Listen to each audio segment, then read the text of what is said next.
welcome back to Beards, Bourbon, and Games. Today, we're doing another unboxing. You get to see my magical, pretty hands. As always, I'm your co-host Mike, and with me is... Conquer Corey. Yeah. So today, we managed to get a hold of one of the 35th Anniversary Game and Watches. Actually, it's a game and a watch. How amazing. I'm actually pretty excited about this. I know somebody who had one of the original ones when they came out, and I always thought it was pretty neat, but this is a neat little thing to release on your 35th anniversary. I mean, they released this, they remastered 3 games, did a bunch of stuff for it. Alright, so let's get into this. Let's try and damage this as least as possible. So, first thing I'm going to do is damage the box. The value went down 50%. No, my value! Okay. Oh, that's neat. Look at that. Oh, I thought that was plastic that just wrapped around it. That is kind of cool. I think that's... Is that the original packaging there? How it used to look like? I believe it is. Well, besides that E, because I don't think the ESRB was a thing when that first came out. Right. Okay, let's get her open here. Peach. Oh.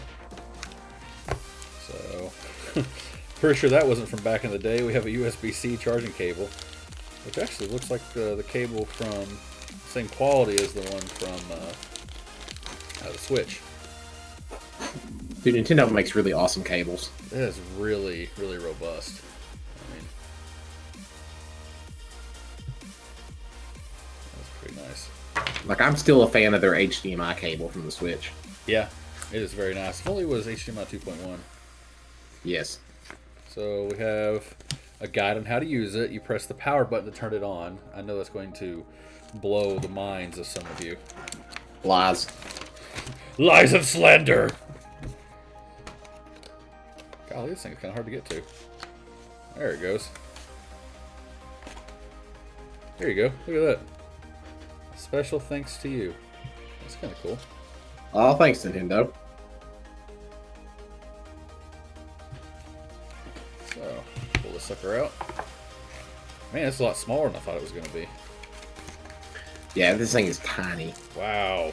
Well, I guess it needs to be light if it's going to be a watch. I love the colors.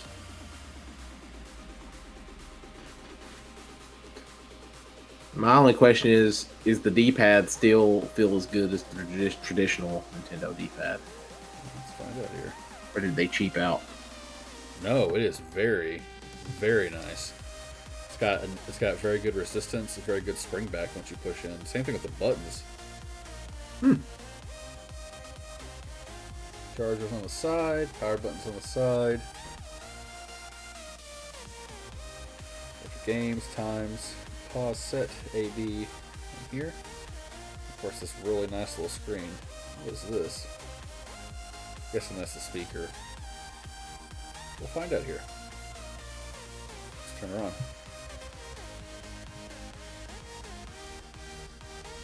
Oh wow, that's kind of neat. Press the time button.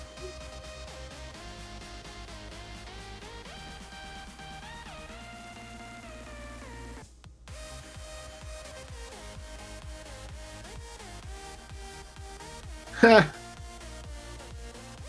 that's kind of neat.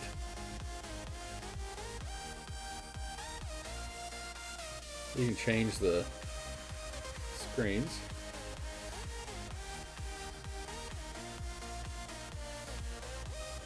So this doesn't really have any kind of practicality in today's time, but it does make a very awesome collector's item. Now, back in the day, I mean, you didn't have smartphones and stuff like that, so having this would be huge. Well, when this came out, you didn't even have cell phones. Yeah. Except for well, I mean, some people pack satellite phones.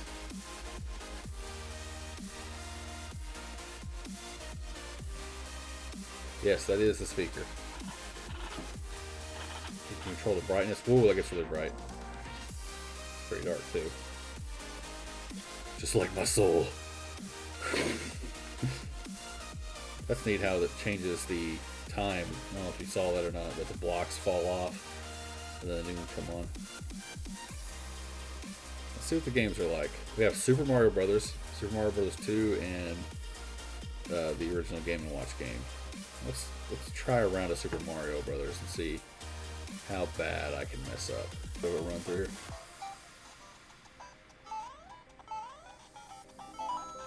Is Mario rounded or is he pixelated? It's really hard to see on this screen. He's pixelated. Okay. So it's probably not the All-Stars version then. Probably a colorized version of the original.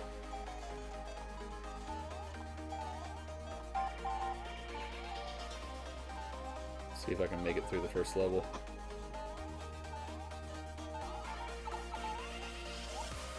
Whoop! Oh. Oh.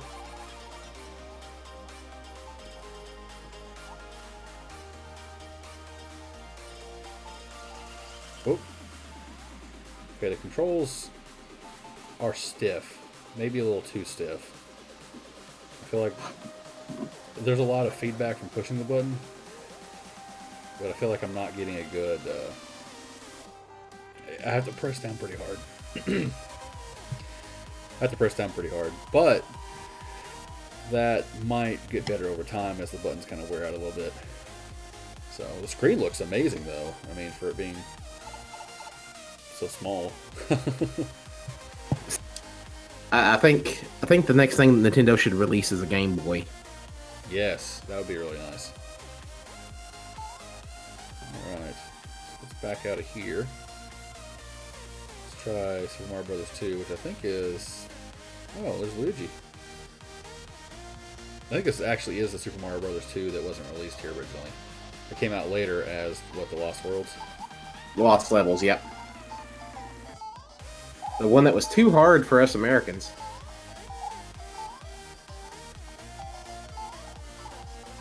Let's see why I just missed my first.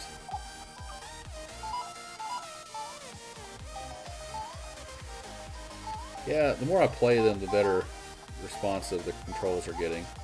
So I mean, it's not too bad.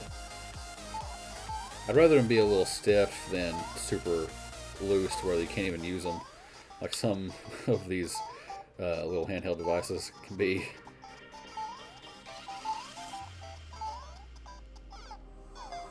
Uh-oh, they're just too hard for Americans. Alright, and the last game we have is the Game & Watch. I can play Game A or Game B.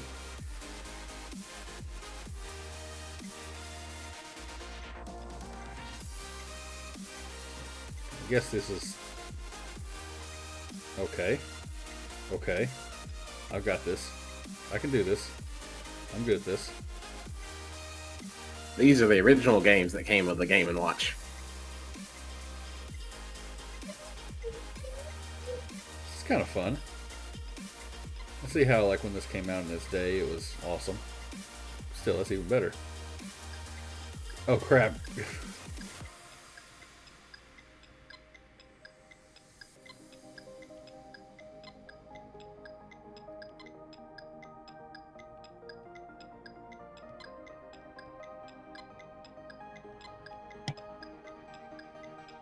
Okay. That's kind of neat.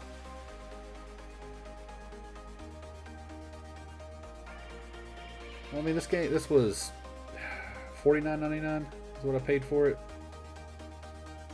So, I mean, for that price, this is pretty cool, especially as a collector's item.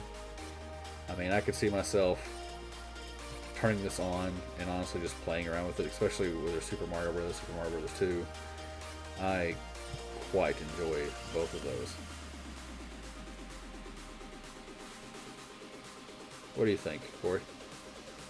I think it's a very good item. Nintendo items always fetch a good price, and they're always valued quite a bit. I mean, look at the NES Classic and the SNES Classic. If you got a box version of those things, they easily go for over $100 now. So there's a lot of nostalgia around Nintendo and their products, and they know it. That's how come they can charge you $40 for a game that's like 20 years old, because they know they can. Right. Their games, their products stand the test of time. So I'm gonna do some B footage here. now, one thing I do want to mention is, based on what I understand, you cannot mod this one like you could mod the SNES Classic and the NES Classic. So keep that in mind. Oh, that sucks. Unless you want to go in the hardware modding, and that's a whole new tier. Well, I think it's time for you to start learning. Do your thing, Corey. Go out and conquer this, Corey. Well, that's about it for that. There's not much to it. I mean, it's a fun little piece of thing for $50. This will make a great gift for somebody, especially if somebody who really enjoys Nintendo. Definitely a good gift. I mean, yeah, you can play Mario and stuff on your phone nowadays, but this is nostalgia here. I mean, this is like old classic games. Getting one of these originally is pretty expensive, if I remember correctly. So, I mean, overall, yeah, I'd go for it. I mean, if you're not really a collector and you don't really see much use in it, maybe not, but I know for me, it'll look cool on my shelf with all my other collections.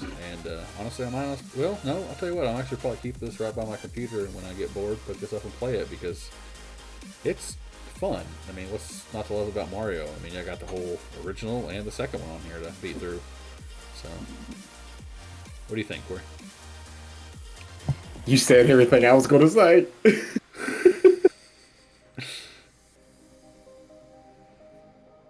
I was like, crap, I have nothing to add. He's speechless. Just how I like it. Alrighty, well, with that note, as always, I'm your co-host, Mike. I'm Conqueror Corey. And we'll see ya. See ya.